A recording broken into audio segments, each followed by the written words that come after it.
Whether you're making a push for your fantasy playoffs or you are already locked in, it's never a bad idea to be looking at your waiver wire, especially after this past week where a ton of running backs got hurt and some wide receivers stood out. So these are the guys that you should be looking to add to your roster, and let's start with this RB. And that takes us to New England, where Ezekiel Elliott quickly now becomes a must add. He's available in nearly 70% of leagues, and probably based on that, yours. Look, here's the deal. Zeke has been somebody who's seen usage all year long. He's had some nice flash weeks. You probably had him on your bench, but now he might be worth considering as an actual starter because, as my friend SportsMD Analysis on Twitter points out here, Ramondre Stevenson, it looks like it's a high ankle sprain based on the overall video that he was looking at in the injury we saw on TV. Now, obviously, we'll see by the time you're watching this, maybe the reports come out on if it is or not. And if it is a high ankle, you're going to get him missing at least 3 weeks. And if that's the case, you have a starter down the stretch in Ezekiel Elliott, not just for his team, but for your fantasy team and even into the postseason. Now, once Ramondre left, Zeke operated as the main workhorse back against the Chargers. This was a solid matchup for him. The game remained close. I mean, it finished 6-0, so they could stay and run script if they wanted to. And Zeke totaled right here over 90 yards,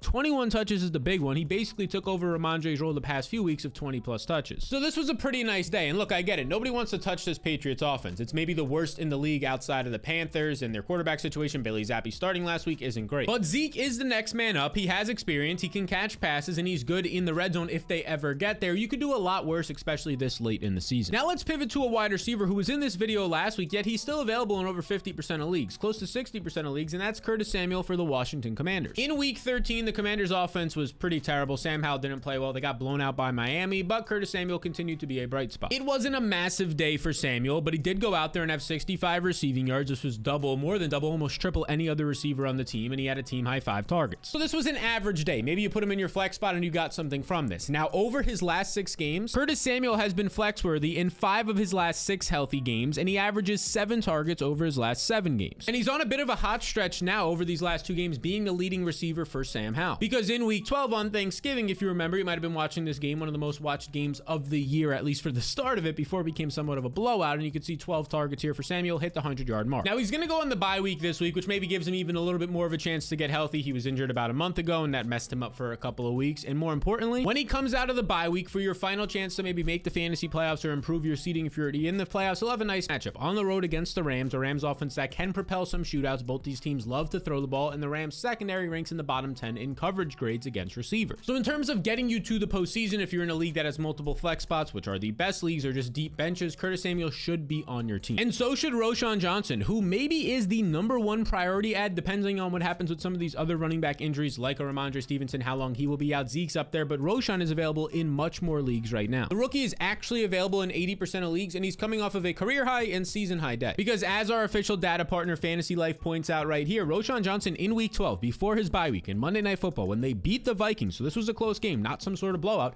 75% of the snaps. Now that's important because Khalil Herbert was active for this game. And Roshan turned in a nice performance. Again, 15 opportunities, 15 touches, 5 receptions. That's what he was known for earlier this year, catching passes, pass protection. He can kind of be a 3-down back. That's what we saw here. He turns 15 touches into 75 yards, a solid day against a not so easy run defense in Minnesota. And look, this is the perfect time for him to see this usage because it's late in the season for a rookie. They normally see more usage, and he enters the bye week, which is typically a time we see even larger role increases during that extra week to implement a rookie into the offense. And if he starts seeing more opportunities and more touches, it's only going to lead to big fantasy days, even in this Bears offense, because right now, Roshan Johnson this season ranks top 20 amongst all running backs in the NFL in fantasy points per opportunity. The more opportunity he gets, the more points he's going to get. Now, after his bye week, it's not easy matchups for him. A matchup against the Lions isn't easy. The Browns is pretty brutal, although the Browns defense is a little bit banged up right now. But after that, as he enters the fantasy playoffs, maybe the best matchup, probably the best you can find against the run at home against the Cardinals. And we should point out, if they get down in these games, he's a nice pass catcher. He can bail you out with a 4 or 5 reception performance. So Roshan is really a running back who can take a step forward and be a league winner down the stretch here. And so is this next guy. And that's Taj Spears for the Tennessee Titans. And the reason why he's on this list is really he's just a great running back, seeing touches every single week. But Derrick Henry did leave last week with injury. Now, Henry left this game, and it was reported that he was placed in the concussion protocol. This was reported by a lot of prominent reporters, and then Mike Vrabel comes out on Friday or on Monday and says, no, Derrick Henry was never put in the concussion protocol, even though they announced to the media that he was ruled out with a head injury and concussion. So this is a little bit murky here. It is important to find this out because very few players, and at the running back position, I think really only Alexander Mattison has returned from a concussion the next week. They've gotten a lot stricter with these head injuries and concussions. So if it is indeed a head injury or some form of concussion, symptoms can usually take a couple days to show up for Derrick Henry. There might be a chance Taj Spears, the rookie, starts this week. And that's important because when when he's been given opportunities this season, he's been great. Like last week against Indy in a solid matchup, he puts up 20 total touches. He goes for 22 opportunities. They were leaning on him in the fourth quarter and in overtime where he had a couple of explosive runs. And an explosive run, a breakaway run, is a run of 15 or more yards. And this is what this guy does. He is an explosive, dynamic player. Check this out. So far this season, Taj Spears ranks 11th in yards per touch. That's great. 5.5 yards per clip. And look at this. His juke rate is number 1, and his explosive run rate, his breakaway run rate, the amount of runs he has per attempt that are 15 or more yards, is number 1 in the NFL. 10% of his touches, over 10%, are going for 15 plus yards. So all of this is great for Taj Spears. Now, this murkiness of what Vrabel said on Monday does give some questions on, is Derrick Henry just going to return? Either way, though, Spears is the type of running back you want on your roster for a playoff push. You see Zach Moss is now an instant starter with Jonathan Taylor done. Well, yeah, that could happen to Taj Spears if something happens to Henry. Now, if Henry was to miss in week 14, it's not a great matchup, but maybe they just keep him out for precaution because they're 13-point underdogs against Miami. You can actually run on Miami. Brian Robinson was doing that for a career high day in the first half before injury last week. The problem is just you get far behind, now you're forced to pass the ball, but Taj Spears can catch passes. So even if they're 13-point underdogs, he's still a flex option if Derrick Henry misses. Now this next guy, maybe he's not a flex option for this week, but he's the number 1 handcuff in fantasy, available in over 80% of leagues. But before we get there, there's only a couple more weeks till the season is over, and we are oh so close to 100,000 subscribers. 66% of people who watch these videos aren't subscribed. It takes 2 seconds to hit it. A lot of people just don't know that they're not. Maybe you didn't know you were new to the channel or not, and you just thought you were. Well, just take 2 seconds and hit that subscribe button. Now that running back I'm talking about is Elijah Mitchell. In my main league where I've been playing for like 10 years with all my buddies from home, somebody dropped him and I just picked him up and I thought it was great. This late in the season to get Elijah Mitchell, you might be saying, oh, he has like 1 or 2 touches a week. Yeah, I get that. But he is the clear-cut running back backup to Christian McCaffrey, who has had injuries in the past, who has had a large workload this year. We don't want to wish an injury upon anybody, but if it was to happen, Elijah Mitchell instantly becomes a top 10 running back. So you might as well add him now before he becomes a number 1 waiver ad and you missed out on him and somebody else in your league who you might have to face in the postseason gets him, because we've seen injuries too.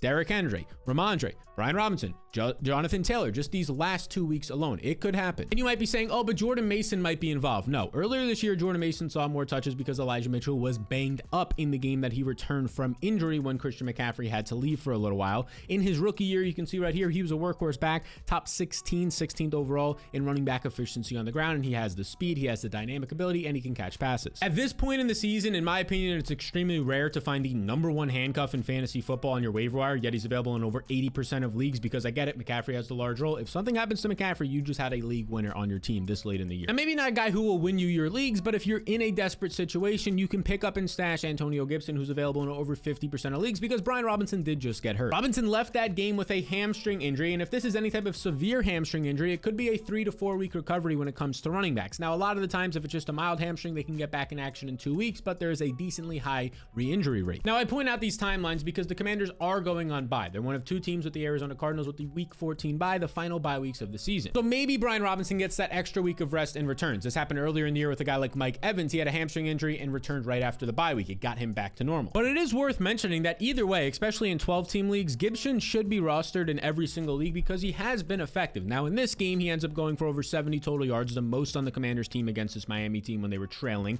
14 total opportunities with Brian Robinson out. And look at this, 5 targets. He now has 4 more targets in 5 straight games. This team is getting down a lot. They're throwing a lot. That's why Gibson becomes appealing in some weeks, especially when there's bye weeks like this past week in week 6, because of his pass catching role. Now, they do have this bye week, but coming out of the bye week, like we mentioned earlier with Curtis Samuel, there is a decent matchup. They'll face a Rams team that you can get through the air, so that helps Gibson as a receiver. But if he's going to get some touches on the ground, the rookie Chris Rodriguez will be involved, but you could probably expect a dozen or so carries on the ground if Robinson was to miss. So this isn't as good of an option, in my opinion, as maybe an Ezekiel Elliott or a Roshan Johnson in terms of having more longer term upside, but for a 1 week fill after the bye week, you could get something here. And you could also get some upside out of a player coming out of his bye week, the rookie in Jaylen Hyde, who's available in over 95% of fantasy leagues. Look, I get it. The offense is pretty atrocious, but a lot of people will forget that in week 12, Tommy DeVito is actually looking pretty good, especially when targeting Jaylen Hyde. Because in that week, Hyatt saw season high usage, 70% of the routes run, and an elite for a wide receiver like his stature, a speedster downfield. Maybe elite's a strong word. Anytime you hit 30%, that's elite. 26%, we can call great target share. 26%, a team high. Now, what does all all this lead to, all these percentages, these routes runs? Well, it led to a really strong game. Over 100 yards for him in this game. He ended up just missing a touchdown as well. 19 fantasy points paired up with Tommy DeVito, and he's going to come into this week with a decent matchup. Because Jaylen Hyde takes on a Packers secondary that has just been honestly beat up. They're playing well above what they should be playing. They held the Chiefs to a few amount of points, but that's a little bit skewed because there was not a lot of drives in that game, and Jair Alexander has been missing time. Now, here's the thing to point out. In college, Jaylen Hyde operated out of the slot with Tennessee, and he would just basically go downfield out of the slot and win deep. And this really isn't translatable to the NFL, but now he's winning on the outside. And he leads the NFL on a smaller target share, but right now with 25 average target distance is insane. This probably won't stay this high, but it's just showing you that when he has a target, it's downfield. And some of them won't be converted, but when they are, they'll lead to big plays. Now, we mentioned the matchup against the Packers next, but for the rest of the season, he'll get a matchup against the Saints that are banged up. Marshawn Lattimore will still be on IR, their top cornerback for that week. A matchup against the Eagles, one of the weaker defenses in the secondary in the NFL, and then a matchup against the Rams that we talked about earlier, a weaker coverage team. Look, I'm not going to sit here and say Jaylen Hyde is great, Tommy DeVito is great. This is not a good situation, but when you're looking this late in the season for a wide receiver to add to your team, you're looking for guys who can earn targets, and maybe they're younger players who are breaking out. And as of right now, Jaylen Hyde is fitting both of those molds. Now, this next guy is only fitting one of those molds because this guy is not young, but he is earning targets. And that'll be the 30-year-old, almost 31-year-old Devonte Parker, who, look, this has been a guy who's just dealt with so many injuries, a frustrating player, but we have to talk about what we just saw in week 13. Because if we're talking about a waiver wire video on how to make your roster stronger for the postseason or just get to the postseason in your fantasy league, we have to address this. And that's the fact that Bailey Zappi made his first start in week 13. And what did he do? Oh, he just basically had eyes for Devonte Parker. Look at this. Parker had a 38% target share, his highest on the season, his highest in over 3 years in his NFL career. He was earning almost every single target out there. And look, I completely understand that the Mario Douglas, their previous month or so wide receiver one, he was out for this game. Kayshon Boutte, a rookie, was out for this game. And then you also had Ramondre Stevenson leave with injury. There wasn't a lot of target competition. It was like Juju, his biggest competition, Parker, in this game. But either way, moving forward, there's still not going to be that much target competition. Now, Parker took this usage, those 9 targets, those nearly 40% target share, and he had a decent day. 4 catches, 64 yards. He was missed on a couple of uncatchable targets that he could have brought in if they were just a little bit more accurate for probably 20 and 15-yard gains or so. The goal would be that those start to get hit, especially downfield, as Bailey Zappi gets more throws and experience under his belt. And this week is a good matchup for him. And really, for the rest of the season, he has okay matchups. A matchup against the Bills, a matchup against the Broncos. Now, this Broncos secondary, Patrick Surtain, they're not going to shadow Devonte Parker. They have been improving as of late, but it's still a winnable matchup. Just ask this past week's matchup and Nico Collins that question. And this week, a matchup against the Steelers on the road in terms of fantasy production, they're giving it up at a top 10 rate to opposing receivers. So Devonte Parker in your deeper leagues, definitely 14-man or league or bigger, deeper benches for 12-man leagues, he is worth at least adding or considering. And you should also seriously consider making a Prize Picks account, which over 10,000, nearly 20,000 people in our YouTube and Discord community have done. And you can check it out. It's very simple. You just say, okay, these stats you can see right here from Monday Night Football, this is when this is being recorded, but this could be for any sport. It could be for any week. You just take the more or less on what you think. Is it Joe Mixon going more or less than 20 receiving yards? ETN you can see right here. They have a bunch of different stats. You can overall take picks for the rush attempts. You can take them for receiving yards, passing, whatever it might be, even defensive stats. It's a pretty simple game where you can take your fantasy knowledge and actually start to make some money off of that. And now, right now, our partners over at Prize Picks, if you sign up with the link in the description below or the QR code on the screen, you'll get a free bet up to $100. So what does that mean? If you put in 20 bucks, they'll give you 20 right back to use for a free bet all the way up to $100. So again, just scan the QR code on the screen or click the link in the description below to take advantage of that offer and get playing right now on Prize Picks with some picks. They've been partners of ours for 3 years. It's a ton of fun. You'll enjoy it. Go check it out. Now back to the players you should add, and you should consider adding Noah Brown, who obviously earlier this year was having some big weeks. Then he got hurt, and that means that he's now available in over 90% of fantasy leagues. Look, Brown didn't do anything this past week. He had like 1 catch on 2 targets. It wasn't anything fancy. But in his return from injury, according to our official data partners, Fantasy Life, you can see right here, he went back to his full-time role. 86% of the routes, not a lot of overall production, but the important thing, he led the Texans in snaps and routes run, and Tank Dell got hurt in this game and will miss the rest of the season. The exciting third-round rookie unfortunately fractured his tibia. Now he's not going to be a one-for-one replacement Noah Brown for Tank Dell. They have different skill sets, but overall the target share, yeah, it's probably going to get soaked up a decent amount by Noah Brown. And just as a reminder, in his games before injury in week 9 and week 10, when Nico Collins was out, so another good wide receiver on this team, you saw Noah Brown have 16% of the targets and 21% of the targets. And in these weeks, he crossed 150 yards in both games. And Noah Brown is clicking well with CJ Stroud downfield. Stroud's been great, obviously, if you've been paying attention this season, but also Noah Brown leads the NFL in yards per target and yards per reception. When he's being targeted, it is downfield. Again, like a Jaylen Hyde, this is not going to lead to a lot of receptions maybe in most weeks, but that could change with Tank Dell hurt. And also, when it does connect on these targets, it's going to lead to big plays. Now, it might be more difficult for these big plays to occur this week because the Texans are decent favorites and it's not a good matchup. They'll go on the road against the Jets, who do have a nice secondary, a solid secondary, but I'm expecting Nico Collins to draw a lot of this attention, meaning Noah Brown should find some openings in the middle of the field and downfield at times in this game. So Brown is worth considering adding, especially because he has a nice playoff schedule where he'll face the Titans, which is a bottom 5 defense against fantasy receivers, twice in the postseason. Stash him. And if you're in need of a quarterback, maybe you have Kyler Murray on the bye this week, or just in general, you need a quarterback down the stretch since there were so many injuries earlier this year to quarterbacks. Well, Jamus Winston is interesting because Derek Carr left the past game with a serious shoulder injury, it seemed like, again this year, and it doesn't look like he'll play the upcoming week. We'll see once we get more news. Winston becomes an interesting streaming option if Carr was to go on IR or miss a lot of time because of his upcoming schedule. This week he'll have a matchup against the Panthers, which is a very winnable matchup, then a matchup against the Giants bottom 5 secondary, the Rams that we've talked about multiple times being beatable, and then the Buccaneers, who so far this season are giving up the 3rd most yards and 4th most points to opposing quarterbacks. This is one of the better schedules you're going to find for the fantasy postseason for Jamus Winston, who will sling that thing. So there's not much more to say here. He has Chris Olave healthy. He might get Rashid Shaheed back, and look, Jamus Winston is just somebody that you can rely on most weeks to give you a top 10 upside. That's the type of upside he has. Now, I must remind you, like I did last week, that Josh Palmer is a name you haven't really seen in 4 or 5 weeks because he's been on IR. There was a bye week in there, but he's expected to return from the IR this week, and he's available in over 70% of fantasy leagues. And look, the Chargers need this dude because obviously Mike Williams got hurt, and since then they really don't have any other options. Their wide receiver 2 and 3s have been inconsistent. This past week was the first time in a while we saw Quentin Johnson do anything. 5 catches, 50 yards on 7 targets. Now it's just 10 fantasy points, and again, it hasn't been consistent. But since Josh Palmer took over once Mike Williams went down with injury, all he's done has been consistent for this team. You can see in week 3, 7 targets, then 8, then 7, then 7, then he gets hurt in week 8, just 3 because he leaves the game early. So in that 4-game stretch, when he was healthy without Mike Williams and he took over here, 7 targets in every single game. And that ended up being a 20% target share or higher during that time, which is much better than what Quentin Johnson and Jalen Guyton have done on a week-to-week basis. And then you take a look at the Chargers' rest of season schedule, and it's good. Again, they're going to get the Broncos twice, once in the fantasy playoffs. The Broncos, again, their secondary has been improved, but it has still been very beatable. A great matchup against the Raiders on the road, and then a Bills team and a defense that has been banged up this year, struggling and giving up points to everybody. The Chargers get them at home. So Josh Palmer is an interesting option if your friends cut him, you didn't have an IR spot in your league, whatever it might be, to add because he's available in almost 75% of them. Now, we do have some quick hitters for you of guys available in over 50% of leagues. A lot of these are well above 60 to 70% of leagues. The first one is Zach Ertz. He's now been released. He wants to play for a contender. There's interest from the Eagles. If they bring him back with Dallas Goedert hurt, that is interesting maybe for a couple of weeks, but not a lot.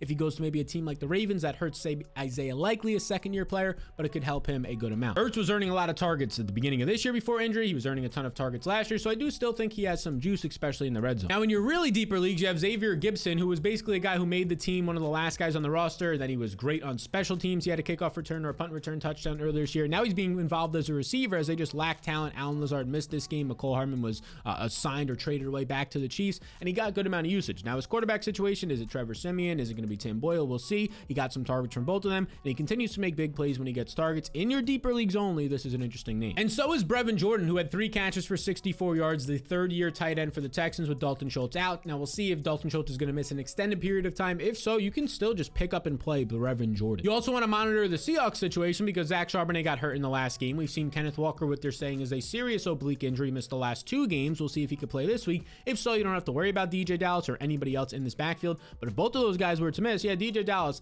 not really an efficient player, but can catch some passes and he'd be the next man up. And speaking of next man up, I should point out Elijah Moore. Amari Cooper got banged up a couple times in the last game, and Elijah Moore earned 11 targets from his previous quarterback in seasons with the Jets and Joe Flacco, who he earned over 13 points per game with Joe Flacco, Mr. Elijah Moore. At least worth mentioning because he's available in like 50% of leagues. And we touched on this guy earlier, and that's Isaiah Likely. If Zach Ertz doesn't go there, I think Isaiah Likely's interesting. Now, in 2 games where Mark Andrews left early and then missed in week 12, he's ran over 80% of the routes. And in week 12, he had a nice 14% of the target share day. He had 4 catches, 40 yards or so. These are the type of performances when you get a touchdown with them. He's a top 5 tight end that week. He has the talent to do so. So these are the guys that you should consider. Not really any other players out there, maybe 1 or 2 if you're in a super deep league, but these are the names you want to consider as you're entering the fantasy postseason and making your push for the playoffs. Now, later this week, I'll be talking about some of the best matchups for the guys who are like flex options. Obviously, I'm not going to say Christian McCaffrey is a great matchup. You're starting him either way, but the guys that you might have to make a decision between, we'll break down who has the best matchups there to help you get to the fantasy postseason. And when that video comes out later this week, it will pop up right here. And by the way, again, if you're one of the 66% of people not subscribed to the channel and you made it all the way here, just take 2 seconds to double check and hit that subscribe button as we're pushing towards 100,000 subscribers. I appreciate you all a ton, and I'll see you in the next one.